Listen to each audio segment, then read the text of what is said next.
My name is James Kleto Mumbere. I work with the Community Integrated Development Initiatives in Uganda, and this is an organization, a local organization that has actually existed for over 20 years and currently operating in about 26 districts of Uganda. Well, Cidi has had a series of strategic planning processes. Currently, we are implementing the third strategic plan, which is actually a 5-year strategic plan. And in this plan, particularly, youth are among the key components. Cidi strongly believes that it is time to speak about youth because in Uganda, over 70% of the population is under the age of 24 years of age, and globally, young people are part of the largest youth population in history. And how government responds to this demographic phenomenon greatly shapes our future. And in this era, we should stop looking at youth as targets, but rather as partners.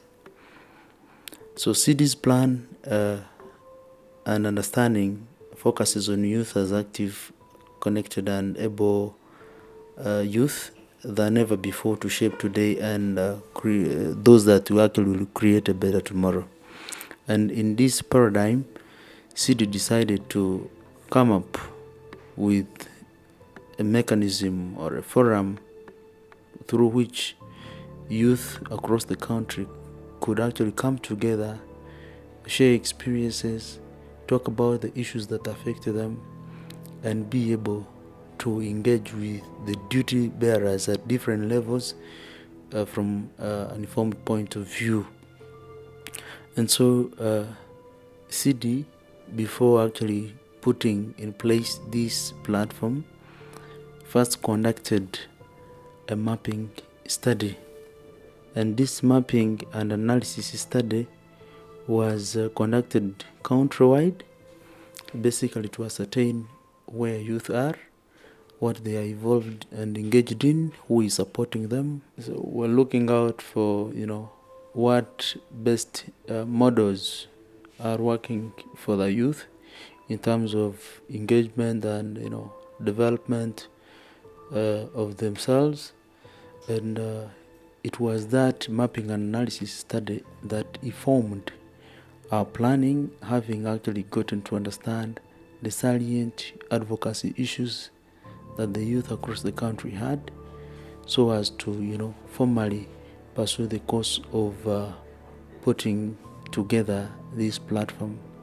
And in so doing, we needed to consult from the vast majority of the youth, and we did that by organizing a national youth consultative meeting which brought together over 130 youth from across the country to discuss issues that affect them and to find out really if the platform or if a forum for their engagement was the gap. This meeting was well received by the youth, who unanimously at the end of it decided that this was the time they formed that platform, so much that they can actually use it to discuss issues that concern them and ensure that they pursue them to their logical conclusion with the various duty bearers. Cidi pledged to give a supportive role, especially during the formation stage,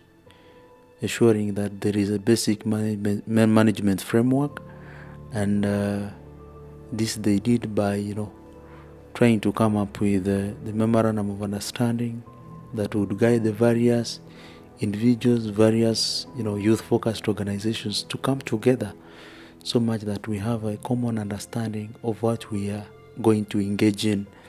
And that memorandum of understanding is already signed by a good number of members who have actually joined the National Youth Advocacy Platform, a name that the youth of Uganda chose themselves.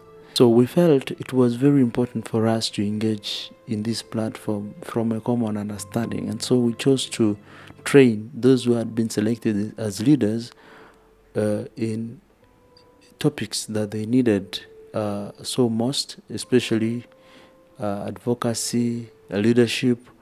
So we conducted that training so much that we get to understand the type of advocacy or the model of advocacy that the platform is, choosing to take. For instance, we're demystifying the aspect of, confrontational advocacy as opposed to dialoguing. So the platform is hereby choosing a model of, constant dialogue with various duty bearers other than getting on the streets, to demonstrate. But also the other aspect is empowerment. And this comes through, routine capacity building engagements.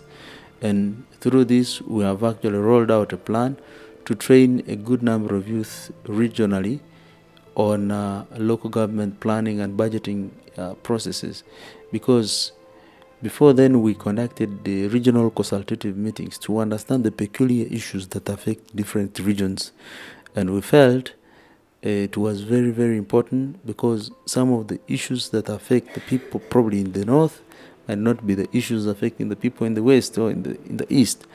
And so we chose to do that, and once we put together and documented all those issues was the reason we identified the gaps. And one of the gaps was that the youth did not have actually skills and knowledge and even understand the local government planning and budgeting processes. And yet this is where all the planning starts.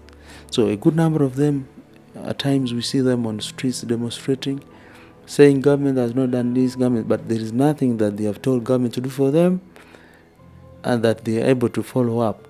And for us, we are changing the discourse and say, oh, you participate actively in the planning and budgeting processes so much that you can follow up, so much that at the end of the day, if it fails, you know how and where it has failed from. So we have connected those trainings in all the 5 regions where we are actually operating in Uganda, and they have actually capacitated a good number of youth to the extent that some of them have actually chosen to even participate in the leadership. We have now developed and disseminated and launched the advocacy strategy for the National Youth Advocacy Platform, which we did together with our youth, and was launched by Honorable James Kaberuka, the MP, Member of Parliament for Chingizi West, who was actually flanked by other MPs, the likes of Honorable Jova Kamateka and the Member of Parliament for Tororo Municipality, plus a good number of other, development partners who joined us and members from the media fraternity. And this advocacy strategy is hinged on 6 issues which relate to, participation in leadership and planning processes, and also issues to do with, promotion of agriculture among the youth, making sure that the agriculture sector is very attractive to the young people, ensuring that they engage government on sexual reproductive health issues of vocational skilling, and issues of land. Some of the youth actually having access but not control over land, and so some of these are the issues that they are continuously going to be engaging in for the next coming 3 years, and ensuring that the platform gains momentum. So we have organized, we've recently done regional youth dialogues in all the regions, basically engaging on issues relating to agriculture sector, where youth have actually come out explicitly to engage the district leadership of the issues that affect them from participating in the agriculture sector, and proposing putting across different asks to enable them have their voice loud and clear to the duty bearers in what things they would want them to do in order for them to engage in the agriculture sector.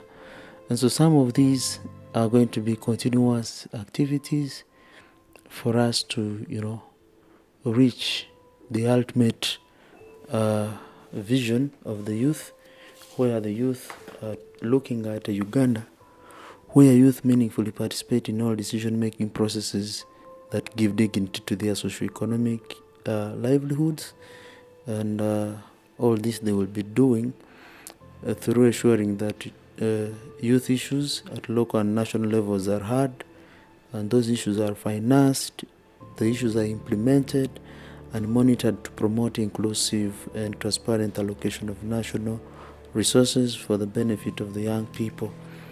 The Nyap, or the National Youth Advocacy Platform, is a non-partisan and non-discriminatory in all forms, and but collaborates with other youth-focused institutions, members of the academia, on a cross range of emerging issues. So we are working with a good number of youth-focused organizations, ensuring that we have inclusivity. For instance, in Odipo, we are working with Sisters Uganda, Yafu, Chalapi. A word of appreciation goes to our development partners, Danida through Caritas Denmark, who have actually ensured that this platform takes shape and have actually guided us in all ways, especially the financial part. And I also want to thank the management of Cidi for using their wisdom to support the young people in Uganda, to ensure that their voice counts in good governance, in democracy, and in the development of a better tomorrow. I thank you. That is a brief about the National Youth Advocacy Platform, the Nyap, that has been formed in Uganda, or that was formed in Uganda for the purposes of youth engagement and youth advocacy, to ensure that there is youth participation in development. Thank you very much.